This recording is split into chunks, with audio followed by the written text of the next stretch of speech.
সলিমগঞ্জ। তো এখানে আসছি শর্মা খাওয়ার জন্য। আসলে শর্মা কিন্তু আমাদের বাঞ্ছারামপুরতে নাই। আর শর্মা খাইতে গেলে হইতে চাইতে ঢাকা নয়তো কুমিল্লা।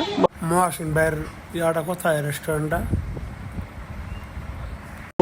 ইসমাইল এবং এমদাদ সাথে আছে আর ছোটো ভাই আলমগীর। তো তারা বলতেছে ভাইয়া লন আমরা শর্মা খাওয়ার জন্য যাই। তো কই কোথায় দেখলাম যে শর্মা বানাইতেছে ভাইয়ে, এই যে দেখতেছেন।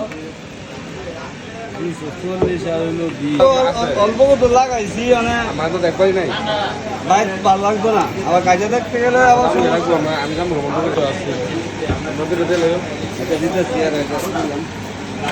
শর্মা এমদাদ, ছোট ভাই আলমগীর এবং দোস্ত ইসমাইল। এ দোস্ত দেখছাও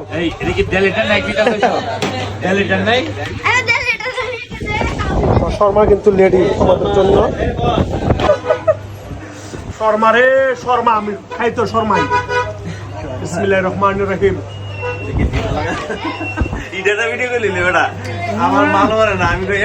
আলহামদুলিল্লাহ ভালোই। অবশ্যই যারা আপনার শর্মা খাইতে চান বাঞ্ছারামপুরের দিকে নাই, আমার সলিমগঞ্জ বাজার আছে।